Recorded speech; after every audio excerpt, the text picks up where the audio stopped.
Continuing with the chapter of aqueous solutions, solubility. We are going to learn about solubility rules and how a precipitate is formed, and learn about net ionic equation. So let's look into what is a precipitation reaction is. So insoluble substance separate out as precipitate, or we can call them as separate out as a solid, and soluble substances stay as ions in solution. This is the basis of precipitation reactions. So we have certain rules called as the solubility rules. You don't have to memorize them. The solubility rules will be given to you, and have a just look at it, and you can see that all compounds of group 1 elements and ammoniums are soluble, and nitrates, acetates and chlorates are soluble, and in chloride, bromides and iodides everybody is soluble except silver, mercury and lead compounds. And sulfates also, all the sulfates are soluble except the one which is given there: calcium, strontium, barium, silver, mercury and lead. And we do have certain insoluble compounds also.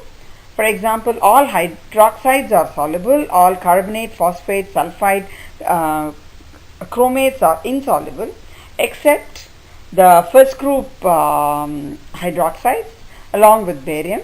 And the first group elements, since they are soluble everywhere, whatever be the anions, they will be soluble.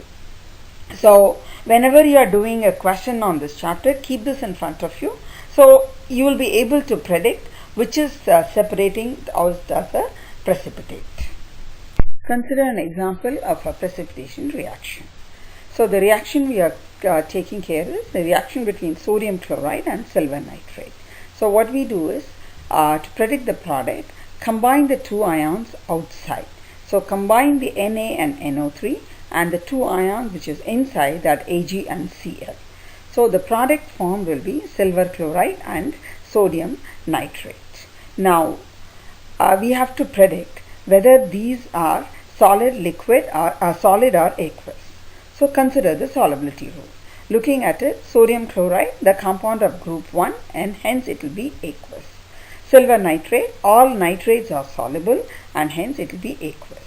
Silver chloride, rule number 3 says all chlorides of silver, mercury, lead are solid, except that are soluble, therefore silver chloride will be solid. And sodium nitrate will be aqueous because compound of group 1.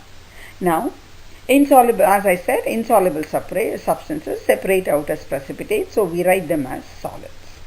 Now the next example is sodium chloride and potassium nitrate.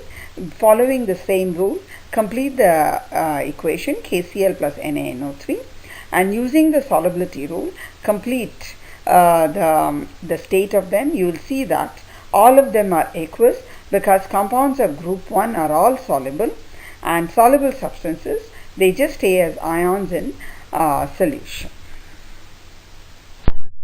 Let's now do something called as a net ionic equation. So the reaction is silver nitrate plus sodium chloride. In that you can see that the chemical equation, I have written silver chloride as solid and all the others are aqueous. How do I know that? Because from the solubility rule you can see that the chlorides of silver are insoluble, hence it is written as a solid. Now the same chemical equation, we break it down and write as an ionic equation as shown below. So in the ionic equation you see that anything which is written as aqueous is broken into ions. Like silver nitrate becomes silver ion plus nitrate, sodium chloride becomes sodium ions and chloride, and so on. And you can see that the silver chloride solid is written as is. So when you look at the ionic equation, you can see that the common ions on both the sides can be cancelled. So the nitrate and the sodium ion gets cancelled, and you will be left with only silver plus and Cl minus. So combining the silver plus and Cl minus, we get silver chloride, and this is called as the net ionic equation. So basically net ionic equation is the one which represents the actual reaction that takes place. We will do one more example in which I get two soluble products. The reaction between potassium nitrate and sodium chloride. So based on the solubility rule, you can see that all of them are aqueous. So I break them into ions, and when I look at it, you can see that all the ions gets cancelled, and when I mix up two soluble compounds, there is no net equation, or we call it as no reaction. I'll introduce one more thing called as a spectator ion now, along with net ionic equation. Consider the reaction lead nitrate and potassium sulfate. So when we complete it, the products will be PbSO4 and KNO3. Balance the equation, and then how will I know PbSO4 is a solid and the rest are aqueous? Look at the solubility rule, and you'll see that all sulfates of Pb are insoluble, and the net ionic equation is Pb ion plus sulfate giving you PbSO4. And the ions which did not get used up are the spectator ion. So potassium and nitrate are the spectator ions. So we will do one more example in which I am reacting copper chlorate and ammonium phosphate, and completing the equation, the products will be copper phosphate and ammonium chlorate. So again, in order to know which will be a solid and the rest will be aqueous, consider the solubility rule, and you can see that all phosphates except for the first group elements are solids, that is, they are insoluble. So the net ionic equation becomes copper 2 plus reacting with phosphate to give you copper phosphate, and the ions which did not react are called as the spectator ions, and hence here the spectator ions are ammonium ions and chlorate ions. One more question. Identify the net ionic equation and the spectator ion. The reaction is between zinc nitrate and magnesium chloride. Complete the equation. It will be zinc chloride and magnesium nitrate. Remember to balance the equation. And you can see that I have written all of them are aqueous, because looking at the solubility rules, all nitrates and the chlorides given over there are all soluble. And since I don't have any solid separating out, the net result is there is no reaction. One more example is between FeClO3 thrice, ferric iron chlorate and ammonium carbonate. Completing the equation, I get iron carbonate and ammonium chlorate. So again, consult the solubility rule chart, and you can see that carbonates, except for the first group elements, they are all insoluble. So Fe2CO3 is the solid, and the net ionic equation will be iron reacting with the carbonate giving you Fe2CO3 thrice, and this is the net ionic equation. And now the spectator ions are the one which are not there in the net ionic equation.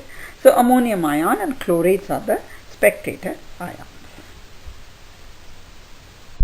Identify the spectator ion for the reaction. The reaction is given to you, and you can see that it is a little complicated reaction, and there is no solid that separates out. So the first look, you will say that all of them are spectator ions.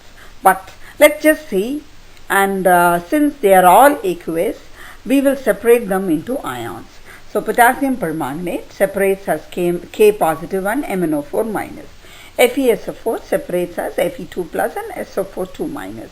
Then sulfuric acid separates as hydrogen ion and sulfate ion.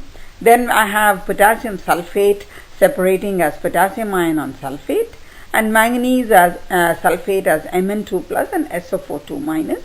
And I have a Fe2SO4 thrice here. In this case, the charge on Fe is 3 plus, because looking at the formula, I have 3 times the sulfate, hence I have Fe3 plus here and SO4 2 minus along with water liquid. Water will not separate out because it is in the liquid form. So now look at both the sides. The only thing that gets cancelled are the potassium ion and the sulfate ion. Hence, only potassium and sulfates are spectator ions, and the rest are all participating in the reaction. So I am not asking you to write a net ionic equation here, because there are too many things reacting. All the others are reacting except the potassium and the sulfate ions, which we will call them as spectator ions. Identify the solid that separates out when aqueous ammonium sulfide is mixed with aqueous chromium 4 acetate. So in this case, the formula is not given, hence you should know how to write the formula. So ammonium sulfide is NH4 twice S, and chromium acetate, because acetate has a charge of -1, and chromium it's given as 4, hence the formula will be CrCH3COO 4 times, and these two are aqueous. To determine what will be the solid on the other side, look at the solubility chart, and you can see that all sulfides are insoluble and all acetates are soluble, hence chromium sulfide will be the solid separating out, and the net ionic equation will be the reaction between chromium 4 plus and S2 minus, giving you Cr2S4, and ammonium ions and the acetate ions are the spectator ions. So in organic chemistry we write, I have written ammonium acetate as NH4CH3COO, but in organic chemistry it is customary to write ammonium acetate as CH3COO NH4.